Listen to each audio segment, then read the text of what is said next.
Úsek na stavbe R4 Prešov, severný obchvat, druhá etapa, pozostáva zo 157 stavebných objektov, 12 mostov, 6 protihlukových stien s celkovou dĺžkou 3683 metrov.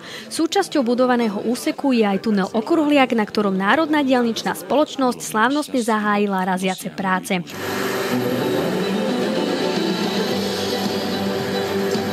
Je v poradí tretím tunelom na diaľničnej infraštruktúre v okolí tretieho najväčšieho slovenského mesta Prešov a motoristom ušetrí v priemere 7 minút.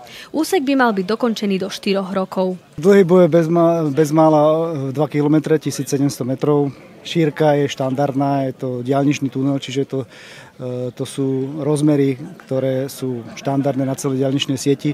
Bude takého istého rozmeru, ako sú predchádzajúce tunely, to znamená tunel Bikoš aj tunel Prešov. Ja pevne verím, tak ako som to povedal aj v tom úvode, že táto stavba nadviaže úplne hladko a rovnako na prvú časť Prešovského obchvatu, aby sme to dokázali v termíne a prípadne trošku skôr. Celých 337 miliónov bolo pôvodne narozpočtované v štátnom rozpočte, ale 69 miliónov sme nedávno oznámili, že sa podarilo dostať z tzv. Connecting Europe Funds, to je to spájanie Európy.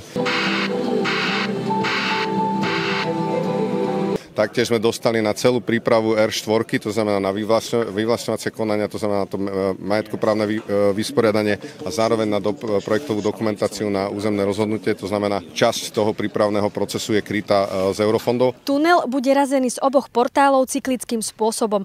Raziť sa bude 24 hodín denne, 7 dní v týždni. Počas razenia tá technológia je taká, že tam sa nedá odstaviť.